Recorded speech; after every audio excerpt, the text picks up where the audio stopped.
Terang saja ucapan itu membuat kami semua yang berada di tempat itu melongo, dan suasana mendadak hening seketika.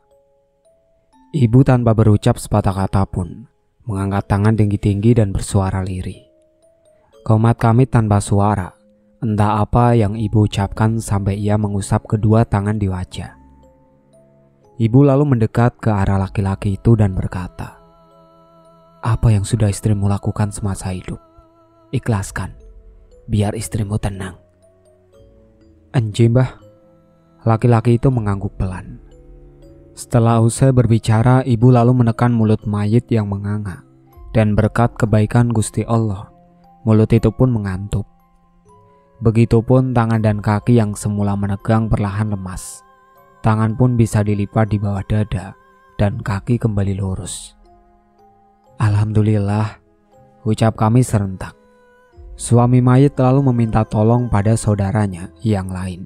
Setelah ibu mengganti kain basahan dengan kain panjang untuk menutupi seluruh tubuh mayit yang kudengar bernama Lestari.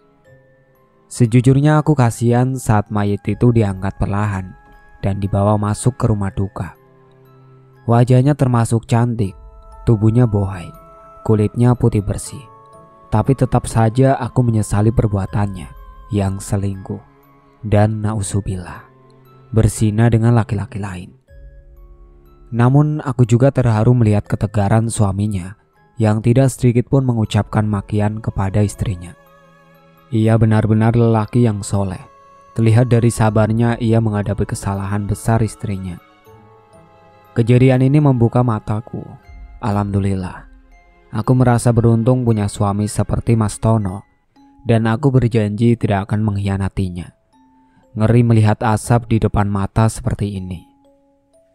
Gancet, pantaslah jika daerah kewanitaan Lestari berbau dan mengeluarkan darah kental dan menghitam. Entah bagaimana para pekerja medis itu mengeluarkan benda tumpul milik lawan mainnya. Apakah laki-laki itu akhirnya selamat atau malah mati menyusulnya? Lantas jika meninggal dalam keadaan zina, apakah bisa masuk surga? Tentu tidak. Sudah pasti nerakalah tempatnya kembali. Benar-benar wanita yang merugi, kufur nikmat. Aku menggerutu dalam hati seiring langkah kaki memasuki rumah beton yang cukup lebar ini. Jika dilihat sekilas, rumah dan perabotan termasuk kalangan menengah. Punya suami soleh dan baik, kehidupan pun tergolong layak dan mapan. Lalu apa kurangnya? Mengapa masih ingin berselingkuh? Aku geleng-geleng kepala. Mungkin orang-orang menatapku heran, tapi aku lebih heran dengan si empunya rumah. Wanita seperti apakah dia ini? Saat mayit itu diletakkan, kain kafan sudah siap terbentang. Aku yang baru saja masuk melihat ibu sudah duduk bersimpuh bersama wanita-wanita lain yang sejak tadi sepertinya sudah menunggu. Aku yang belum begitu hafal hanya memperhatikan dan duduk tak jauh dari ibu. Sedangkan mataku terus berkelana menyusuri sekitar rumah. Mayit wanita itu ditangisi orang-orang yang ada di dalam rumah. Ada yang hanya terisak dan menutup wajah, tapi ada juga yang berderai. Mataku akhirnya terpaku pada dua orang bocah yang duduk di sudut ruangan. Mereka tak henti menangis dan menyebut mama, sembari saling berpelukan. Seorang wanita muda tak henti menenangkan keduanya. Sedangkan laki-laki tadi tak tampak keberadaannya. Sungguh nelangsa. Anak-anak yang tak bersalah harus kehilangan sosok sang mama hanya karena nafsu sesaat. Apakah saat selingkuh dan berbuat nista wajah lucu anak-anak ini tidak terbayang? Sangat miris. Tanganku terangkat dan menyentuh dada. Ada setangkup duka di hatiku memandang wajah polos yang kini berderai air mata, basah dan putus asa. Sosok yang amat mereka cintai, sayangi, segenap jiwa kini telah pergi, membawa luka abadi yang pasti sulit diobati. Sedangkan ibu sedang berkonsentrasi bersama Mbak Lastri. Aku malah asik menatap dua bocah itu dengan batin yang memaki ibunya. Dasar wanita PA, bisa-bisanya selingkuh, gak mikir anak apa? Entah apa yang aku pikirkan setelahnya. Tiba-tiba terlintas ingin menatap jendela tak jauh dari keberadaan dua bocah tersebut. Jendela bertirai transparan itu menampilkan siluet wajah yang tak samar, seperti wajah seorang perempuan dengan mata yang menyorot ke arahku. Meski tampak tak jelas, entah kenapa batinku berbicara jika wanita yang wajahnya terpampang di jendela itu sedang menatapku marah. Tiba-tiba mataku terasa gatal, seperti ada sesuatu yang meliuk-liuk di dalamnya. Spontan aku langsung menguceknya, dan ketika mata ini kembali terbuka, wajah di jendela itu sudah sirna. Aku hanya menatap heran. Siapa sih wanita tadi? Kok sepertinya pernah lihat, tapi lupa di mana. Dek. Begitu aku mengalihkan pandanganku ke arah mayit, aku sempat tersentak dan jantungku bergemuruh kencang. Wanita itu sudah selesai dikafani. Kain putih bersih sudah menutupi tubuhnya yang tadi dimandikan dengan banyak drama. Setelah selesai, dua bocah tadi dipersilakan mencium ibunya. Begitupun laki-laki tadi yang akhirnya berada di dalam rumah. Aku menatapnya iba. Wajah Kuyu itu menatap sendu. Entah apa yang kini berkecamuk dalam dirinya. Mungkin kesal, benci, jijik, atau malah sedih menatap istri tercinta terbujur kaku di depan mata. Ia hanya menatap, tapi terlihat enggan untuk mendekat. Sepertinya kekecewaan sangat mendalam. Iya, aku paham. Siapa yang tidak kecewa jika pasangannya selingkuh? Hingga akhirnya mayat itu dimasukkan ke dalam keranda. Laki-laki itu tak sedikit pun bersuara. Namun siapapun yang melihat pasti tahu laki-laki itu sangat lemah. Terbukti saat ia berdiri, tubuhnya sedikit terhuyung. Untunglah ada laki-laki yang tadi datang ke rumah dengan sigap meraih tubuhnya. Ialah yang akhirnya memapat tubuh pria malang itu untuk mengikuti keranda mayat yang sudah lebih dulu pergi. Bu, apa kita ikut ke kuburan, Bu? Tanyaku pada ibu yang saat itu bersusah payah berdiri. Aku membantunya.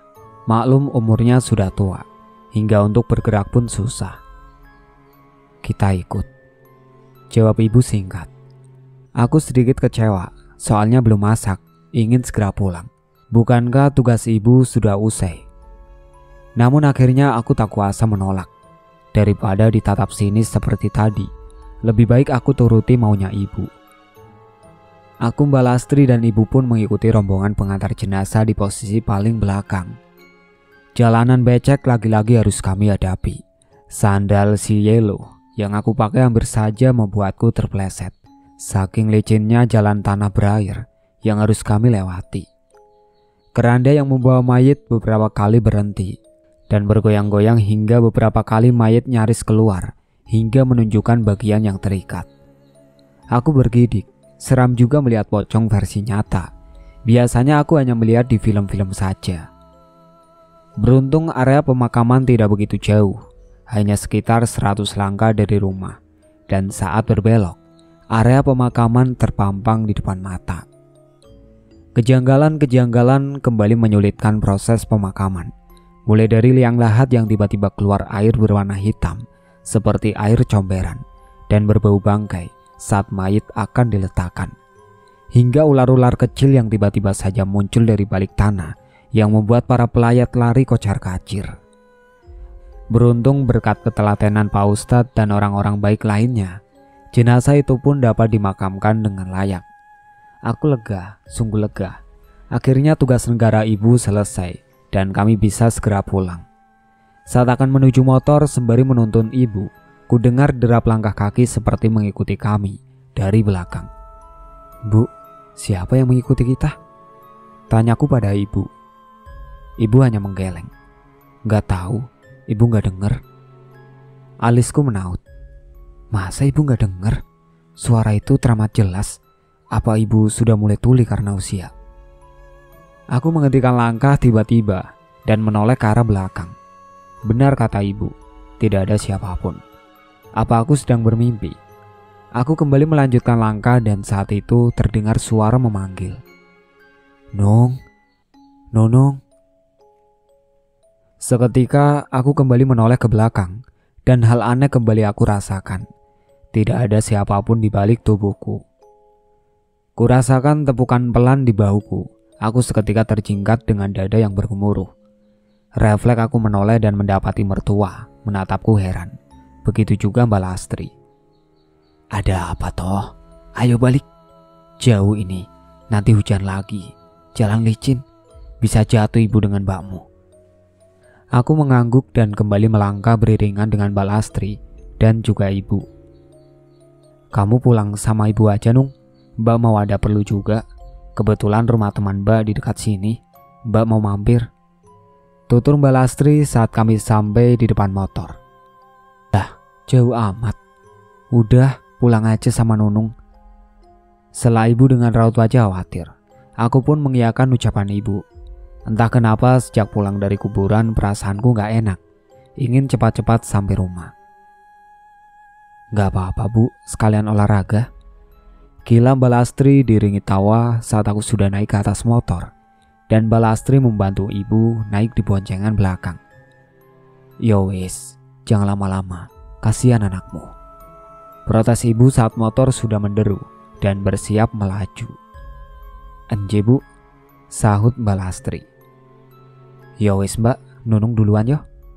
Sudah lapar, ucapku sebelum siap tancap gas karena perutku dari tadi keroncongan. Iya, titip ibu ya Nung, hati-hati, jalannya licin, pelan-pelan saja. Mbak Lastri mewanti-wanti. Enje mbak, assalamualaikum. Waalaikumsalam. Dan kendaraan roda 2 itu kupacu dengan perlahan. Tidak berani ngebut karena jalan yang kami lewati licin. Tanah bercampur lumpur dan kerikil menyulitkanku. Untungnya saat ini aku membawa ibu yang bertubuh mungil dan langsing hingga memudahkanku untuk menyusuri jalan tanah berbatu. Baru beberapa menit perjalanan kurasakan beban motorku bertambah berat hingga sulit bagiku untuk mengendalikannya. Tarikan gas semakin susah, motor terbatuk-batuk dan tiba-tiba berhenti mendadak. Sial, perut lapar, motor pakai acara ngadat. Sungutku dalam hati. Lah, kenapa Nung? Kok ngadat? Bukannya kemarin baru dibawa nang bengkel? Keluh ibu saat kendaraan tiba-tiba mati. Aku hanya menghela nafas dan mengangguk. Iya nih bu, kok tiba-tiba mati ya? Padahal sudah saya bawa ke Joni. Minyak juga aman kok bu. Aneh. Aku menyauti ucapan ibu. Ya udah, jalan kaki aja sama ibu. Jangan ganggu suamimu. Kasihan Tono. Iki mung sepele Nung. Celetuk ibu saat aku merogoh saku dan mengeluarkan HP. Ibu tahu saja apa yang ada di pikiranku. Gak mau ribet. Telepon Mas Tono, minta jemput dan bawa motor ke bengkel. Selesai. Tapi bu, rumah kita jauh bu. Ntar ibu capek. Gumamku seraya menatap wajah tua itu. Banyak kendaraan lalu lalang tapi tak ada satupun orang yang singgah untuk mengulurkan bantuan. Aku kasihan kalau harus melihat ibu mertuaku yang renta ini berjalan bersamaku. Pasti capek karena rumah kami yang cukup jauh jika ditempuh dengan berjalan kaki. Beda dengan memakai sepeda motor, dekat. Sudah gak apa-apa, yang penting sampai rumah. Tiba-tiba ibu menengadahkan kedua telapak tangan dan lirikku dengar doa yang keluar dari bibir keriputnya. Bu, sapaku saat ibu mengusap kedua wajahnya dengan kedua tangan. Doa itu penting Nung, jangan sampai lupa. Dah, hidupi lagi motornya. Enje bu, sahutku. Aku mulai menstarter motor dan alhamdulillah motor matic itu kembali hidup. Doa ibu memang mujarab. Alhamdulillah gak jadi jalan kaki. Jauh, pegel. Terima kasih Gusti Allah. Aku tersenyum mendengar celetukan ibu. Mertuaku ini memang the best. Aku bangga padanya. Motor pun menderu dan melaju, membawaku beserta ibu mertuaku dari jalanan sepi yang di kiri dan kanannya banyak ditanami pohon sawit yang tinggi menjulang. Suasana teduh tapi terkesan sinup. Kembali melewati jalan becek, licin dan bergelinding karena batu-batu koral juga kerikil yang menyatu dengan tanah. Ibu semakin mempererat pegangan tangannya karena goncangan dan motor yang meliuk-liuk licin. Tidak sama seperti perjalanan sebelumnya, waktu motor tiba-tiba mati. Tarikan gas terasa berat dan motor terbatuk-batuk. Terasa berat seperti membonceng dua orang penumpang. Motor kini terasa ringan sesuai dengan yang dibawa ibu yang hanya berbobot kurang dari 40 kg. Aku pun bisa dengan mudah melewati jalanan meski terkadang kaki yang menjadi tumpuan agar kami tidak terperosot ke dalam parit ataupun semak. Setelah jalan menurun, jalanan yang kami lewati berangsur membaik. Motor pun mulai bergerak lebih kencang dari tadi yang lelet seperti keong. Lega meski celana kotor karena tanah. Akhirnya kami sampai di rumah. Langsung mandi Nung, bersihin badan. Tita ibu saat turun dari motor. Ibu duluan saja bu, ada yang mau Nunung beli? Jawabku. Ibu hanya mengangguk dan masuk ke dalam rumah. Sedangkan aku memutar motor dan kembali melajukan kendaraan roda 2 itu ke arah warung untuk membeli gula yang tinggal sedikit dan kopi yang habis. Iya, sebagai pecinta kopi, persediaan kopi dan gula tidak boleh menipis, bikin kepala pusing. Saat tiba di warung Bu Sulis, entah kenapa mataku terasa berat, ngantuk yang tidak terkira. Memarkirkan motor pun sembari menguap-nguap. Iya, aku lupa. Tadi pagi tidak menyeruput kopi, tapi teh. Bu Sulis, panggilku. Lama menunggu tapi Bu Sulis tak juga muncul. Bu, aku seketika bergidik saat hembusan angin kencang tiba-tiba menerpa hijabku. Seperti apa yang kurasakan tadi sewaktu ikut ibu memandikan jenazah. Aku menggeleng cepat, mengusap wajahku untuk melupakan kejadian tadi yang membuat tubuhku merinding, takut. Nung, astagfirullahaladzim. Pagiku terkejut saat sebuah suara menyentakku tiba-tiba. Aku tersadar dari lamunanku dan melihat Bu Sulis tengah menatapku heran. Pagi-pagi sudah melamun, mikirin apa Nung? Tanya Bu Sulis menyelidik. Awalnya ragu, tapi entah kenapa ada yang menggelitik di dalam hati dan terus merayu untuk menceritakan perihal keadaan si mayit tadi. Itu Bu, ngeri banget. Tadi itu ibu mandiin mayit, terus Nunung ikut. Ibu mau tahu nggak gimana keadaan si mayit? Serem banget Bu. Ungkapku membuat kedua alis Bu Sulis menaut. Ia pun mendekat dan mencondongkan tubuhnya ke depan untuk mendekat. Kami hanya dibatasi etalase yang diisi dengan roti-roti kering, buku-buku, dan perlengkapan bayi. Apa Nung? Kepo ibu? Ucapnya. Tadi itu Bu. Ya Allah, mayitnya ngeri banget. Tangannya kaku begini. Aku memperagakan tangannya yang terlentang. Terus kakinya kayak kodok Bu, ngangkang. Jelasku antusias. Tak bisa dipungkiri, menceritakan keburukan orang itu memang asik. Kok bisa Nung? Tenggelam atau bagaimana? Semakin Bu Sulis kepo, aku semakin bersemangat untuk bercerita. Bukan Bu, wong ini dijahit dan berdarah. Terus waktu mandiin itu keluar darah. Bau banget Bu. Ceritaku seraya menuju ke arah bagian kewanitaanku. Naudzubillah min zalik. Kok iso ya Nung? Serem banget. Sahut Bu Sulis seraya bergidik. Ya iso Bu, wong si mayit sebelum meninggal ditemukan bersina di hotel. Gancet Bu, gancet. Bayangin dosa itu Bu. Ya Allah, serem amat Nung. Bu, udah dulu ceritanya, udah siang. Nunung beli gula setengah kilo sama kopi yang 1 ons Bu. Pintaku sembari menutup cerita seru siang itu. Bu Sulis dengan sigap mengambil barang-barang yang aku mau. Setelah membayar aku pun pamit. Hati-hati Nung, meninggal begitu biasanya ngantuk. Tiba-tiba saja Bu Sulis memperingatiku saat aku akan menancap gas. Aku hanya nyengir saja, meski hati juga takut dengan perkataannya. Sepanjang perjalanan menuju rumah, pikiranku dipenuhi dengan ucapan Bu Sulis, membuat perasaanku campur aduk jadinya. Rasa ngantuk kian menjadi, aku begitu saja masuk ke dalam kamar dan meletakkan bungkusan belanjaan di sembarang tempat.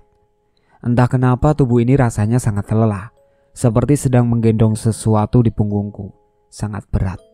Aku lalu merebahkan tubuhku, kantuk kian merajaiku, hingga tak tahu kapan pastinya alam mimpi menjemputku. Dingin. Kurasakan ada sesuatu yang dingin menjalar di tubuhku, mulai dari telapak kaki dan inci demi inci tubuhku, hingga ia berhenti tepat di perutku. Mengelusnya searah jarum jam, tepat di tengah pusar. Aku ingin menepisnya, tapi tubuhku tak mampu digerakkan. Mataku pun sulit untuk terbuka. Padahal aku sudah berusaha sekuat tenaga. Dadaku terasa sakit, sesak, mau bernapas pun susah. Seperti ada yang menghimpit tubuh kurus ini. Jelas kurasakan embusan angin meniup-niup telinga yang membuatku bergidik dan merinding. Angin beraroma kapur barus dan juga jeruk purut. Persis seperti bau orang meninggal yang belum dikafani. Aku ingin teriak sekuat-kuatnya, meminta pertolongan siapapun saja yang mendengar. Tolong bangunkan aku. Ibu, tolong aku.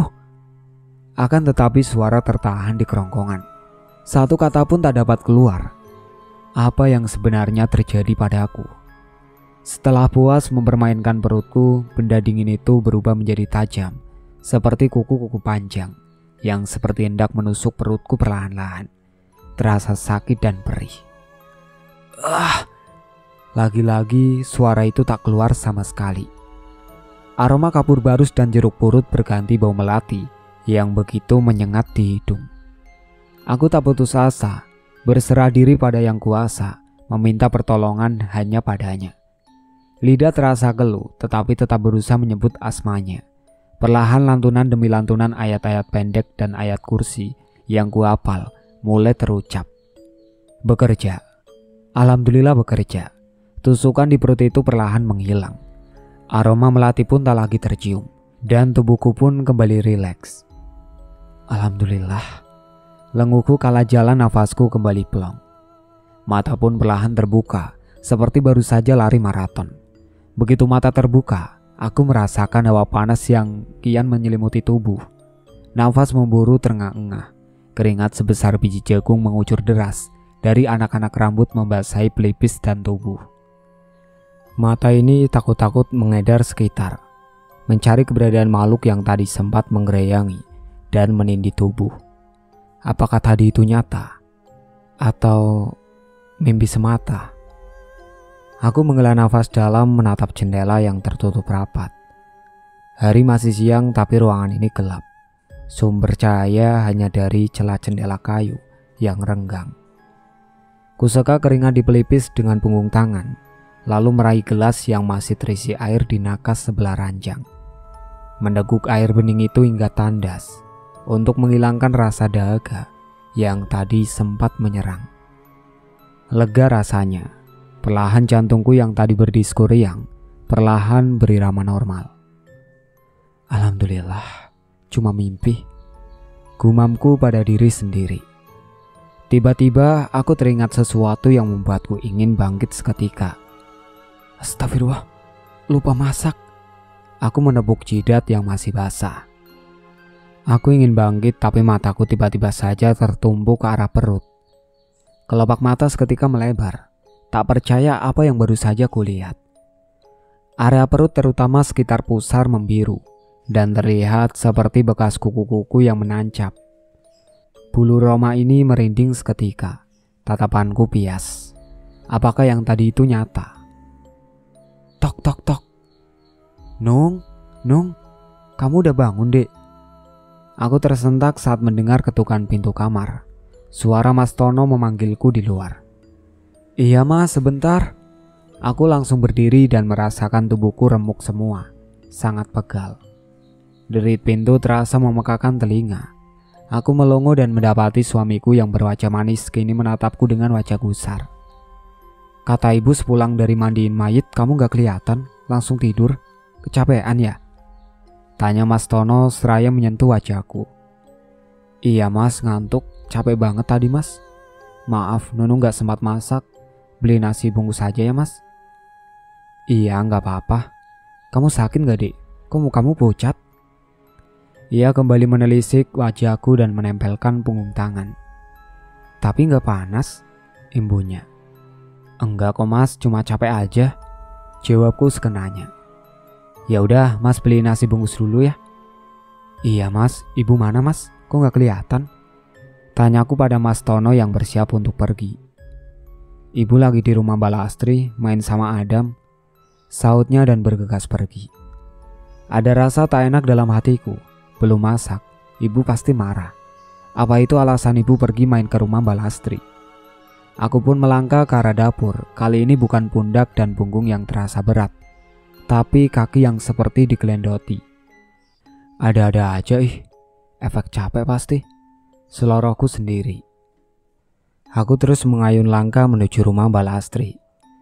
Baru saja keluar dari rumah, mataku menyipit. Panas di luar dan terik matahari yang terasa seperti di atas kepala itu membuatku rasa enggan untuk melanjutkan langkah. Tapi mengingat rasa bersalahku pada ibu, aku paksakan. Sudah hitam tambah hitam, keluhku saat matahari begitu terik menyengat kulitku. Kulihat di kejauhan ibu dan Mbak Lastri sedang bercengkrama, entah membicarakan apa tentang aku. Di sana juga kulihat Adam berada di pangkuan ibu. Dengan langkah tergesa, aku berlarian ke arah rumah Mbak Lastri. Mbak Lastri sudah pulang? Tanyaku yang langsung diangguki Mbak Lastri. Nung, sudah bangun? Kecapean ya Nung? Aku menoleh ke arah ibu dan mengangguk. Ngapunten Bu, Nunung ketiduran, ucapku sembari duduk bersila di sebelah ibu. Iya gak apa-apa Nung, kan. Mama. Tiba-tiba anak Mbak Lastri histeris saat melihatku. Matanya melotot dan menunjuk ke arahku. Memedi Mah. Sontak kami bertiga menatap ke arah anaknya Mbak Lastri yang masih kecil. Bocah 4 tahun itu menatap nanar ke arah belakang tubuhku. Mak, memedi. Pekik bocah itu seraya berlari ke arah ibunya dan memeluk tubuh Mbak Lastri dengan begitu erat. Ku dengar helaan nafas ibu. Orang tuaku itu perlahan berdiri dengan susah payah. Dan ia langsung mendekat ke arahku. Kamu sudah mandi belum? Belum Bu. Sudah, sana cepat mandi. Kenapa Bu? Udah, jangan banyak tanya. Mandi kamu Nung, ada yang ikut tuh. Tiba-tiba saja Mbak Lastri menyeletuk sembari menepuk-nepuk pelan pantat anaknya untuk menenangkan anak umur 4 tahun itu. Seketika tubuhku bergidik mendengar ucapan Mbak Lastri. Siapa yang tidak takut dengan ucapan Mbak Lastri yang begitu mengejutkan? Mbak, jangan nakut-nakutin dong. Ini masih siang Mbak, masih terang. Sungutku enggan beralih dari tempatku duduk bersila saat itu, mager dan takut. Bukan aku nakutin Nung. Ibu selalu mewanti-wanti kalau pulang dari mandiin mayit, yo mandi, biar energi negatif itu larut bersama air. Kulihat wajah Mbak Lastri berubah serius. Mah, takut Mah, ada memedi Mah. Lagi-lagi bocah itu menangis seraya menunjuk ke arahku, tapi wajahnya tetap di dada ibunya. Sudah, itu bulekmu, bulek Nunung, bukan memedi. Mbak Lastri masih berusaha menenangkan anaknya. Tangannya mengibas-ibas ke arahku. Udah pulang, anakku takut sama kamu Nung. Aku terdiam beberapa saat. Bukannya anak kecil itu bisa melihat hal-hal yang tidak bisa dilihat orang dewasa. Apakah benar ia melihat sesuatu di belakangku? Perlahan aku pun menggerakkan kepala untuk menoleh ke belakang. Tapi tiba-tiba, sudah pulang sama ibu, malah ngelamun kamu. Kurasakan bahu kananku ditepuk ibu, membuatku terjingkat karena kaget, dan jantungku bergemuruh kencang. Aku pun menurut, melangkah keluar bersama ibu. Lagi-lagi kakiku bagai diganduli seseorang. Berat banget. Mau melangkah pun sulit, tapi aku tetap melangkah walaupun sangat berat untuk mengangkat kaki. Kamu langsung melangkah ke kamar mandi aja, Nduk. Nanti ibu ambilin handukmu. Enji, Bu. Ucapku dengan langkah gontai masuk memutar langkah ke arah bilik kamar mandi yang terletak di luar. Bilik kamar mandi berukuran 2 x 2 meter itu berbahan bambu yang dianyam dan beratap daun rumbia.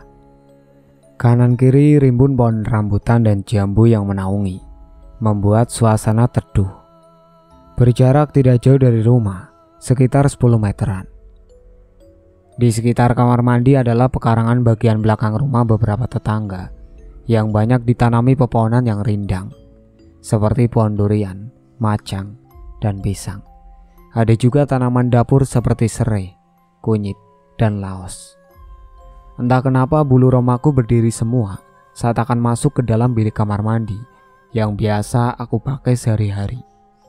Ada keraguan saat akan memasuki kamar mandi itu, tapi begitu mendengar derap langkah kaki mendekat, aku menjadi lega dan masuk begitu saja ke dalam bilik. "Nung, handuknya ibu sampirin di luar ya." Terdengar suara ibu dari luar dan aku menjawab, "Enjeh, matur suwun bu." Aku mulai melepaskan satu persatu pakaian yang melekat di tubuhku. Kuletakkan di ember sudut, bercampur dengan pakaian yang lain. Meraih kain basah yang biasa aku sampirkan di bilik kamar mandi. Ku ambil kantong air berbahan plastik dan mulai mengguyurkan air, mulai dari kepala. Terasa begitu adem dan pegal-pegal, terasa hilang seketika. Saat asik membasuh tubuh dengan air, tiba-tiba saja terasa seperti ada yang meniup telingaku. Seketika aku membuka mata dan dadaku bergemur kencang. Mataku mengedar dan menatap sekitar. Aku bernafas lega. Mungkin tadi hanya berhalusinasi karena tubuhku lelah. Sampai di sini dulu ceritanya. Nantikan cerita kelanjutannya di part berikutnya. Sekian dari saya. Wassalamualaikum warahmatullahi wabarakatuh.